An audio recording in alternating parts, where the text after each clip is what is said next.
Welcome to AP Psychology and the 2020 to 2021 school year.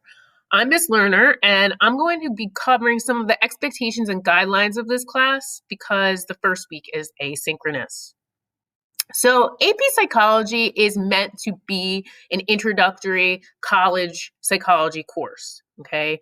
It is going to be probably much more comprehensive than you had anticipated, covering things from biopsychology all the way to testing and intelligence and social psychology. So, because AP Psychology is supposed to be equivalent to a college course, you're supposed to act like a college student. Okay, this is especially true in today's kind of hybridized world with virtual learning. Okay, I'd like you to be extremely focused, diligent, mature. Okay, um, I would like you to give your best effort in everything you do. The more that you put into this course, the more you will get out of it.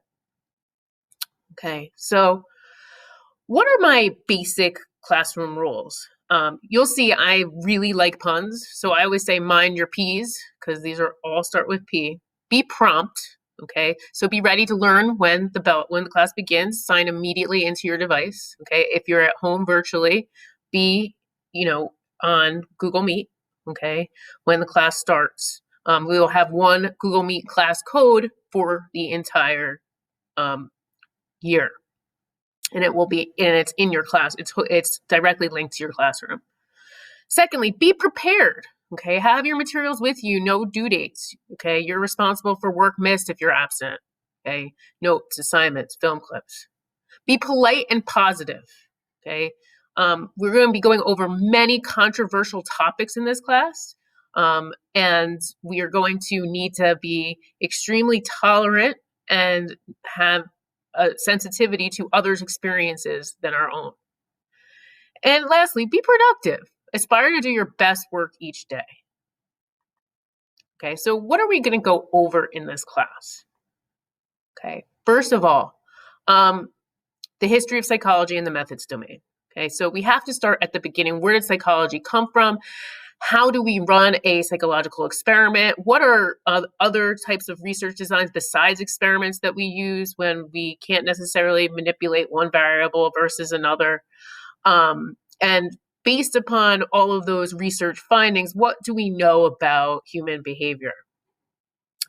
The second topic, and I'm calling these topics because kind of confusingly enough, the College Board calls these units, and your chapters are called units in your textbook. Okay, so I'm going to just call the College Board units topics. Okay, topic 2, the biological domain. Okay, how does the brain function? What is going on at the neural level? What are neurotransmitters? What happens when you are in an emergency situation? What parts of your body are activated? Then we go to states of consciousness, which is Unit 5, um, which is skipping a chapter in your textbook, but it's all about sleep, hypnosis, meditation, psychoactive drug states. We'll backtrack to the 4th chapter in your textbook for topic 3, sensation and perception. How do we see? How do we hear? Why is much of our world just an illusion? Next, we will learn about learning. How do you teach a dog how to do a trick or how to do its business outside? What kinds of associations do we make that last with us permanently? When you hear a certain song, why does your heart race? And so forth. Topic 5, the cognitive domain. We go over cognition, which is all to do with memory and how it's really incomplete. Language, creativity, higher level thought. Okay. Testing and intelligence, which is chapter 11 in your textbook, is going to be part of the cognitive domain as well. What does it mean to be smart? Okay. What do you prioritize in intelligence? What is a genius IQ? And how do we measure these things? And how are intelligence tests flawed and culturally biased? All right. Topic 6 delves into motivation, emotion, and personality. Motivation, emotion. Why do we eat? Why do we want to go to school now, more than ever, when it was deprived from us? What are emotions? Does everyone experience the same emotions in the same exact order? Then chapter 10, personality. Where does your personality come from? What makes you you? The developmental domain, for those of you who like kids or have younger siblings or cousins or what have you, it's really interesting to see psychology right in front of you. You're going to go back through a lifetime from conception all the way to end of life and talk about the stages that people go through during that period. Then we get to the stuff that usually people take psych for in the first place, clinical psych. So clinical psychology involves both the symptom patterns and causes of disorders and types and classifications of disorders, as well as the treatment plans for those disorders. The last topic, topic 9, is going to be chapter 14 in your text. It is social psychology, and it investigates why people do things differently in groups than alone. We will go back through all of those topics and review them backwards because of something known as a serial position effect, which we'll learn about in the cognitive domain. And then after the AP exam, after we all get 5s, we're going to read a book called Outliers, which deals with why some people are successful and some people are not. Okay, so the nitty-gritty. What are grades gonna look like in this class? 40% classwork, 60% assessments for marking period 1 and 3. No EMPAs. Okay, for 2 and 4, as of right now, we are going to have EMPAs, the end of marking period assessment. So that will be 20%, classwork will be 30%, and assessments will be 50%. Okay, so what kinds of things in each category? Small in-class group projects, study guide or completion, notes completion, 1 to 2 day assignments. As far as the assessments go, we're talking about reading quizzes, topical quizzes, essay tests, which we call FRQ tests in this class, objective tests, experiments, projects, presentations, papers, and the like. And we know what EMPAs are. Okay. In order to be exempt from the 4th marking period EMPA, you must have an 80 year 1 average, okay, and take the AP exam. Okay, so short-term homework must be submitted on the day that it's due. You need to be absent for the entire day to hand in the assignment late. All homework will be due at the beginning of class and will be submitted to Google Classroom. Okay, I just follow the school's policy on lateness. For short-term homework, if you don't have it on time, I usually just give you half credit if you do it late within a day.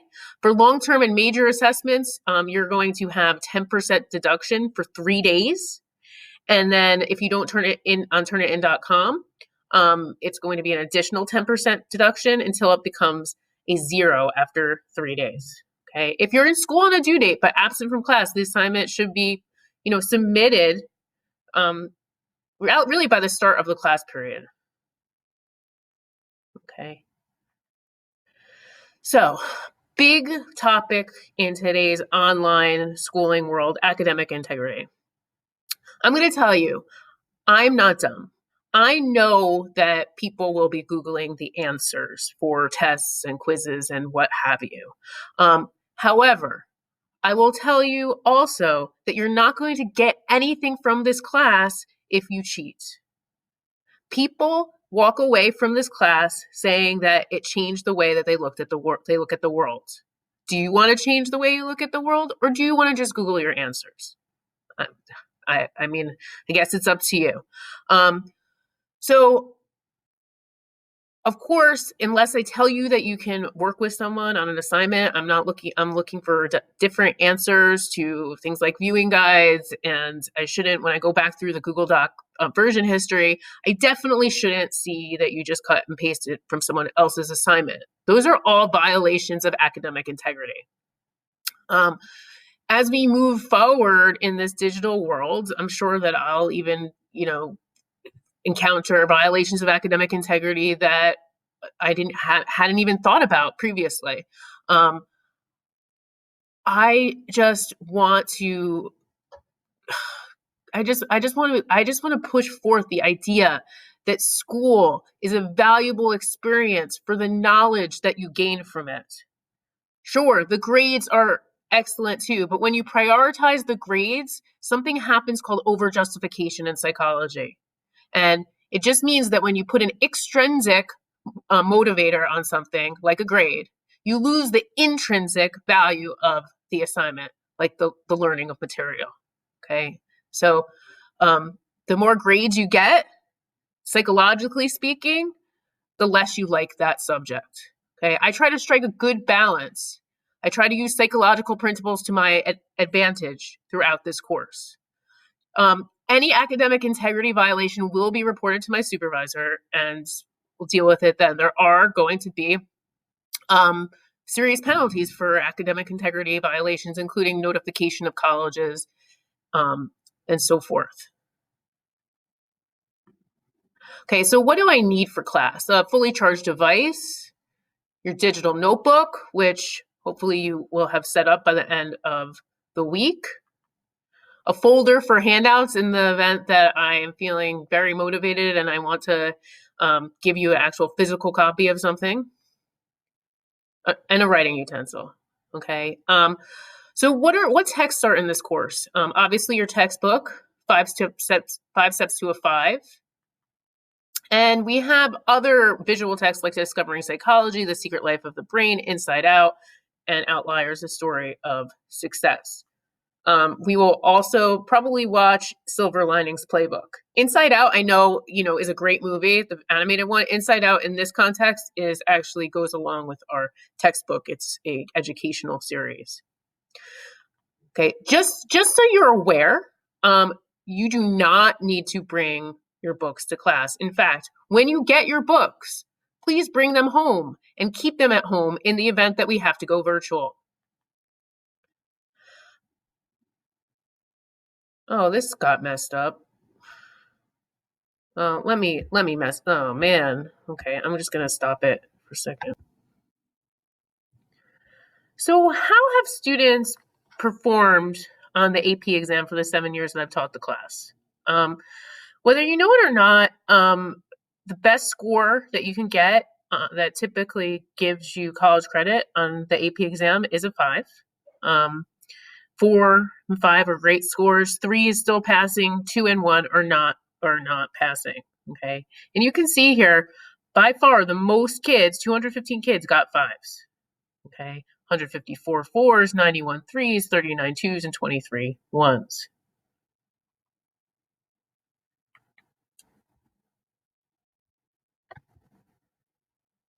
So out of 522 students who took the AP test, 88% passed the test over my tenure.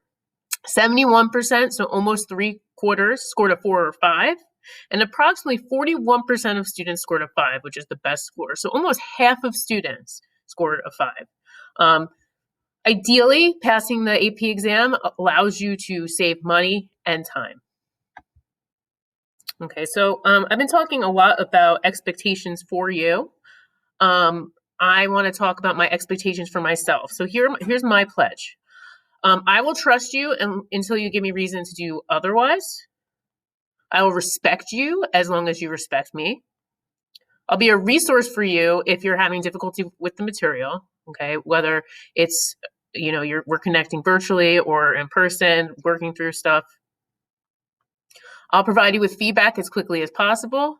I do try to get things back relatively quickly. If you ask my past students, it's a little bit trickier now because of, I'm redeveloping everything because of the virtual structure of the class. So I'm going to do the best I can.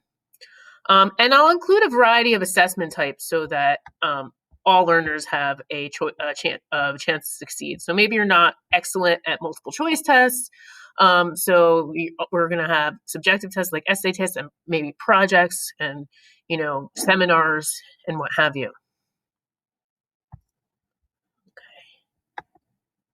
And I'll prepare you for the AP test as long as you do your part of the work. Okay. That means, actually studying. That means actually reading the textbook. That means doing your notes, not getting the answers from other people. Okay. So I took people's evaluations from the past and I attributed them to famous stars as because I'm going to keep it anonymous. When they were in high school, this stud muffin is Tom Hanks, circa 1974. What do students say? It's a fair AP course, but definitely not a walk in the park. Hard work is necessary to do well in this course. Yeah, ooh, hubba hubba, George Clooney. This course was one of the easier AP courses I've taken because I enjoy the material, so I was excited to learn. And believe it or not, that's Ryan Seacrest. The best experience I had in this course was definitely my growth. This class truly taught me how to excel as a student. Oh, Preframe Lady Gaga says, I honestly really enjoyed everything. It allowed me to learn to think like a scientist, which I had never done, not even in 10 other years of science classes. That shows something. All right, so what happens if you're absent? Go directly to Google Classroom to get the work you missed. Okay, if there's a long-term assignment like designated notes and reading, and you're really expected to keep up the work in hand and work virtually. The exception to this is if you've been out sick for a long time, let's say, God forbid, you come down with COVID or you have a family situation or other extenuating circumstances. The reason why I ask you to keep up with the work and the reading and so forth is that we move tremendously fast in this class. We are going to cover the entirety of the textbook. So if you're sick and you just say, oh, you know what, I don't want to deal with psychology, I'm over it. It's going to be difficult for you to dig out of that hole. Okay. If long-term work is known to be due the date of your return and you've known about it for a while, you're expected to have it as well. You're expected to submit it to Google Classroom by the start of the class period. Okay. So what now? Some upcoming expectations. Okay. For the 11th at 12:25 p.m., you must log your book numbers on Google Classroom, unless you're virtual. I guess hopefully the virtual students will pick up their books sometime during the week. Sign up for Turnitin.com and AP Classroom with the codes that can be found on my website or Google Classroom. Hand in your Unit 1 notes on Google Classroom and log on to Flipgrid and answer the questions about yourself so I can better know you.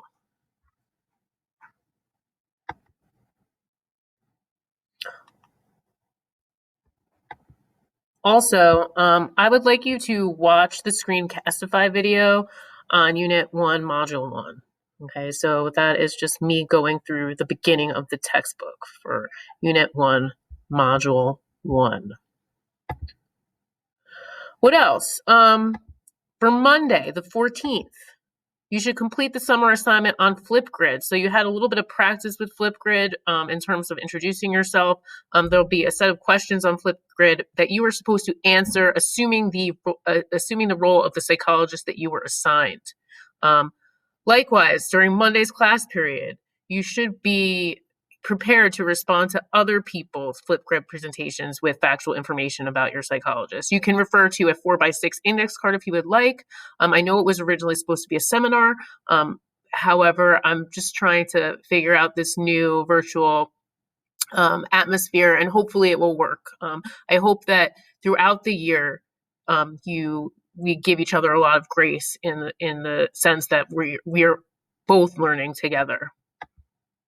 Okay. As far as office hours go, typically they're going to be before school, 7:10 to 7:40 a.m., except on Fridays. I would like you to sign up via the Calendly posted on my website or on in my email signature or on Google Classroom. I will, if you drop by in the morning and you have like a very quick question, I'm not going to turn you away, but I would really like for you to sign up in advance um, for longer conversations, 8 p.m. the night before. No walk-ins accepted. So yeah, look at the anger in Christopher Walken's eyes. Anyway, I know that I'm going to make a lot of mistakes this year. I'm only human. I know you might make some mistakes too. I'm praying for good internet connectivity. I've already lost it a lot during the scope of this video. But let's support each other through this, and let's make this year the best year that it can be. All right. Thank you.